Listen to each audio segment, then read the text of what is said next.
no president has ever fought before. That's why I won your votes like no president has ever won before.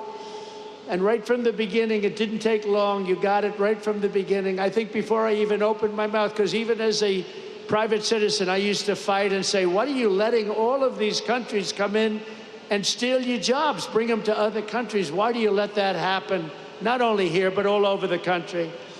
In 2018, I imposed historic tariffs on foreign steel, and the results were amazing. You wouldn't have this plant right now if I didn't put on 25% and 50% tariffs. They were dumping steel, as you know, from China and from all over the world. They were dumping it all over our country, dumping it.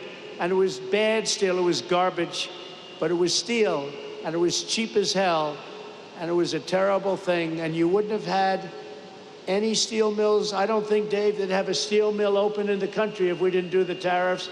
And it was just in time. It was just in time. They were closing up as fast as you can count. In a few short years, domestic steel production surged by more than 10 million tons. Imports from your foreign competitors dropped by 24% almost immediately. And more than $15 billion of investment poured into American steel throughout the United States, all because you had a president who stood up for our steel workers and put America first. I'm very proud of that one. Stood up for everyone else, too. But then came 4 calamitous years of a president who obviously wasn't doing the job. I'm trying to be nice, so you know, I have to be nice. But what he did to this country is a disgrace. Between the borders, millions and millions of people pouring through our borders from all countries all over the world. They came from the jails of the Congo. They came from all over South America, prisons, gangs, drug dealers, drug merchants. They came from mental institutions, the mentally insane. They were pouring into our country by the millions. They allowed this to happen to our country. But we're moving them out, or we're moving them out fast, or we're bringing them back to where they came from. We're having a lot of problems with the liberal judges in courts, the radical left crazy judges that, you know, they come in without courts. They pour into our country totally unvetted and unchecked. Nobody checked them. Nobody had any idea who they were. 11,888 of them were murderers. 50% of those over 11,000 people that were murderers, 50% murdered more than one person. And these people were allowed to come into our country by the Democrats, and you can never forget what they've done. And it's a single, we've beaten inflation. Look at what we've done. Look at the numbers that came out. The prosperity, now everything is good. First time ever, right track, wrong track. We're on a right track. First time in 28 years. But they allowed that to happen. I built almost 700 miles of wall. If we didn't have the wall, we could have never done what we did. Over 700 miles, but still they came because they didn't want to finish. They didn't want to close up any gap, the gaps that we had to keep so that we could get our equipment out, so we could get through. They didn't want to put up the final stages. It would have taken 3 weeks to put up the final stages. They said, no, we don't want the wall built. And I thought they were kidding, but they weren't. They wanted open borders, and what they let into our country can never be forgotten. The last administration granted tens of thousands of job-killing tariff exemptions to your foreign competitors. So they were afraid to take down the tariffs that I imposed because it was so good for our country, so much money. But what they did do, think of this, they gave exemptions, and they were so broad and so deep. And I guess you saw that, but the exemptions that they gave allowed foreign competitors to come in and steal our industry, steal our jobs, and bring them back home, and bring them home by the boatload. Crippling imports of foreign steel skyrocketed over the last 4 years like you have never seen before, by over 30%. That's an incredible, crazy number. And imports of steel and rebar from Mexico exploded by more than 1,000%. We were getting our steel from Mexico. We were getting our steel from Canada. We were getting our steel from every place, but right here, it was then that we announced the crown jewel of our steel industry, U.S. Steel, was being sold into foreign hands with no protections for our great steel workers. And I said, there's no way we're going to let that happen. When I was watching over you, you don't even know it, I was watching over you, I tell you. Best people. You're the best people. You built this country. You know, you people built this country. You people and others like you built this country. By the time I came into office, many feared that the Mon Valley would lose up to 3,000 steel jobs, that U.S. Steel would close, and it was a fixture of the Pittsburgh skyline. It may never live for another week. We had times we thought we were going to live. You weren't living for another week.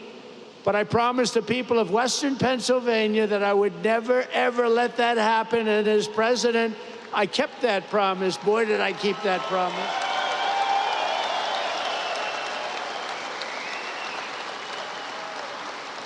So soon after initially taking office, I imposed powerful 25% tariffs on all foreign steel and ended each and every one of the Biden exceptions and exclusions. And today I have a major announcement. And are you ready to hear this? This is on behalf of Scott, Secretary of Treasury, Howard Lutnick, Secretary of Commerce, and all of the great geniuses and people we have working, and they are smart, but I don't think you'd be a good steel worker, Scott. I'm sorry. I'm going to have to put a little more muscle content into that guy. But he's great. He's great at what he does. We are going to be imposing a 25% increase. We're going to bring it from 25% to 50%, the tariffs on steel into the United States of America, which will even further secure the steel industry in the United States. Nobody's going to get around that. So we're bringing it up from 25%. We're doubling it to 50%.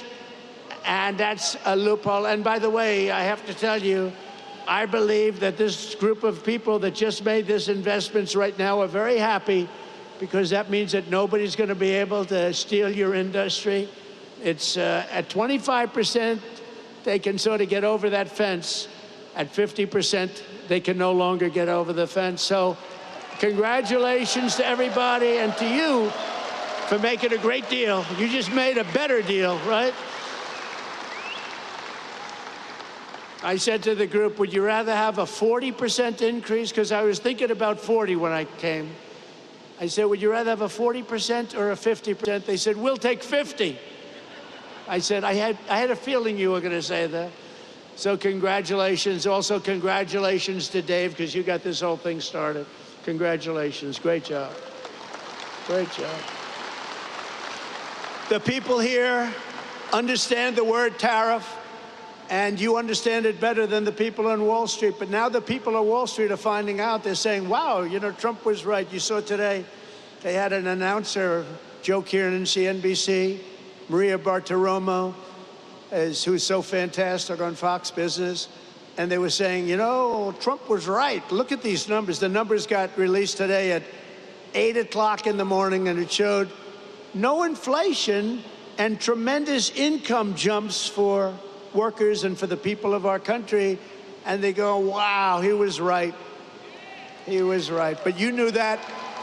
You knew that before Wall Street. The workers knew that. We don't want America's future to be built with shoddy steel from Shanghai. We want it built with the strength and the pride of Pittsburgh. It's Pittsburgh steel, it's U.S. steel, and it's going to be something even more special when you get all that billions of dollars of new equipment that they're going to be investing right here. Billions and billions of dollars. Since I imposed our steel tariffs, and you know, I said that tariff to me is the most beautiful word in the dictionary. I love the word so much. I've always loved it. For 40 years, I've loved it. For 40 years, I didn't understand why people weren't in this country using tariff. They use tariffs to kill us. They use tariffs to take our businesses, not only steel, other businesses too. And we never knew how to use tariffs back, because we had people in the White House that either didn't care or weren't very smart, or both. And it really starts with the White House. It's very simple. It starts with the White House. But I said, It's my favorite word in the dictionary, the word tariff. And I got slaughtered in the fake news. I got killed. They said, what about love? What about wife and family? What about God, they said. So they made the word tariff be my fourth favorite word. And now I have no complications. It's my fourth favorite word. God, wife, family, all of the different things, but they did. It's not even believable. I said, tariffs is my favorite word, and I got slaughtered by these people. But we've had a lot of fun. We've jousted for a long time with the fake news. But companies all over the world have announced nearly $10 billion in new investments in steel, just in steel alone. But the Nippon investment we're announcing today blows them all away with a record-setting, and this was just heard of. We just came out a little while ago. $14 billion commitment to the future of this company. That is the single largest investment. That's the single largest investment of any kind in any industry. So not only steel, go all the way back. You go into fracking, you go into anything you want to go into because you're a good fracking state too. We love fracking, by the way. But think of this, the largest investment of any kind in the history of the Commonwealth of Pennsylvania, and we also will be the largest investment in the history of American steel industry. There's never been a $14 billion investment in the history of the steel industry in the United States of America.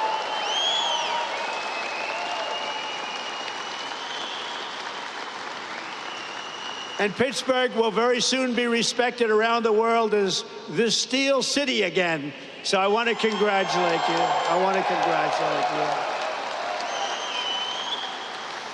As part of this monumental commitment, Nippon will also invest $2.2 billion to increase steel production here in the Mon Valley Works, specifically allocated to Mon Valley, along with $200 million for the Advanced Technology Research and Development Center that's being built already in Pennsylvania. So I want to congratulate you. And in addition, another $7 billion to modernize steel mills, expand ore mines, and build state-of-the-art facilities in Indiana, Minnesota, Alabama, and Arkansas. So I want to thank you and congratulations to those states.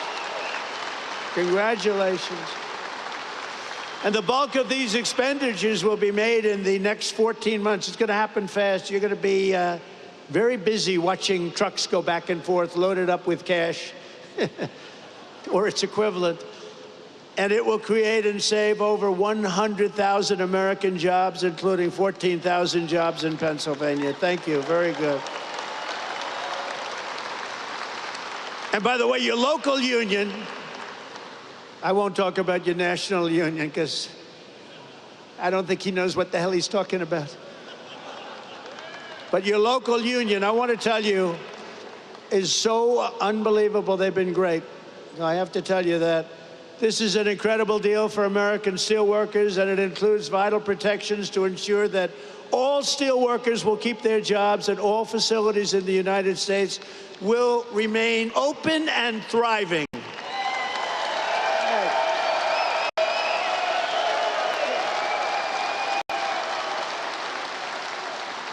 U.S. Steel will maintain.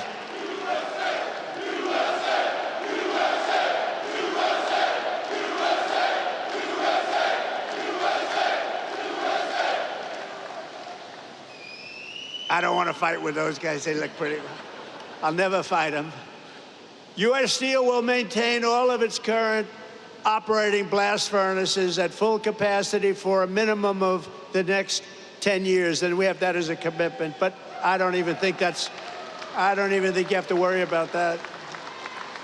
You're not going to have to even think about that, frankly. It won't matter because they're going to be here for a long time, a lot longer than that. There will be no layoffs and no outsourcing whatsoever. And every U.S. steel worker will soon receive a well-deserved $5,000 bonus. That's very good. Thank you very much. That's great. That's importantly. for what you've gone through. You've gone through a lot. It's closing, it's not closing, it's opening, and you want to stay here. People say, well, we'll move to another place, or we'll do chips, or we'll do something like chips. Somehow you don't want to do chips. I'm looking at these giant guys with the giant arms. You're not going to like doing chips. Most importantly, U.S. Steel will continue to be controlled by the USA. Otherwise, I wouldn't have done the deal. I wouldn't have done it. But the USA, and we're going to be working together, and you're going to look at your board. You have a great board, and we're going to have an amazing alliance.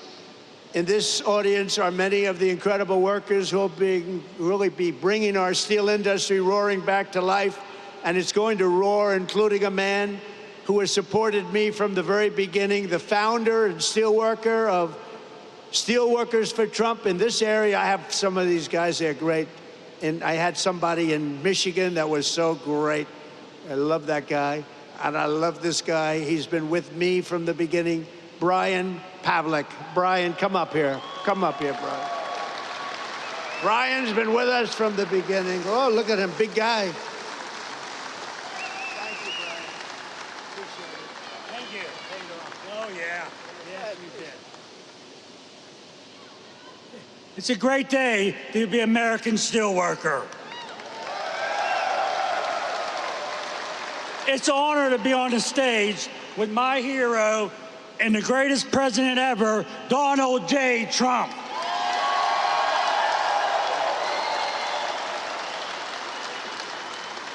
Hello, my name's Brian Pavlik.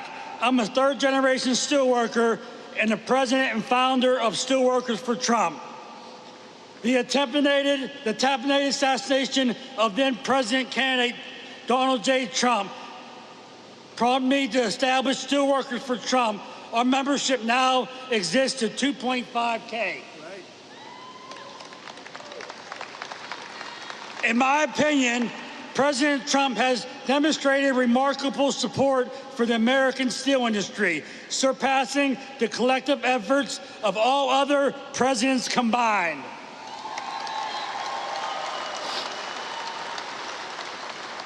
Through tariffs, he has fought to keep steel being made in America rather than being dumped onto us by China.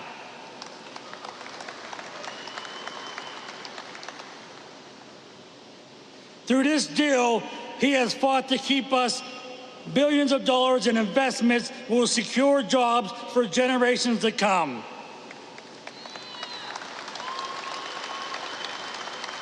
Thank you, President Trump, for your commitment to revitalizing the American steel industry and restoring its greatness and in making American steel great again.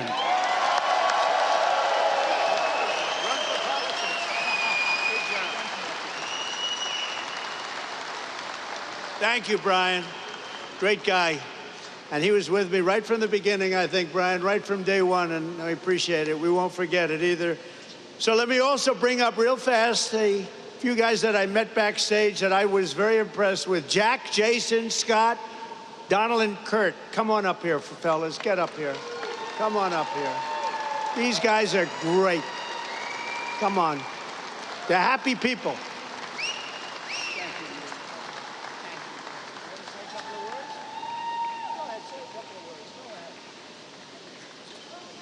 Thank you, Mr. President. I'm not prepared, but I can tell you I would rather be nowhere than where I am today with all of my U.S. Steel family, friends, and everybody that I love. Thank you very much. Thank you, Mr. Berg. Thank you, Mr. Maury, and most of all, thank you, Donald J. Trump.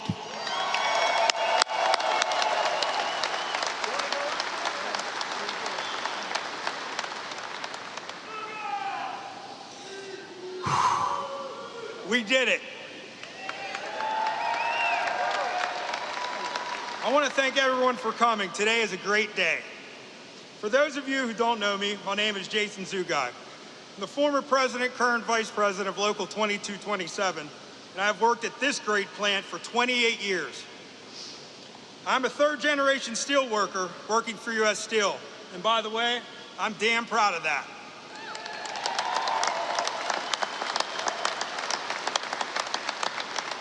So, When we decided to stand up for the men and women of the Mon Valley, we knew it wasn't going to be easy. Almost every day there were obstacles in our way. At any point we could have chosen to give up, but we are steel workers, and giving up just isn't something we do. These investments will ensure steel will be made right here in Pittsburgh for years to come. And I want to take this time to thank a lot of people that were crucial to getting this partnership to the finish line. First and foremost, I want to thank God for giving me the strength, courage, and wisdom to fight day after day. I want to thank my family for their support.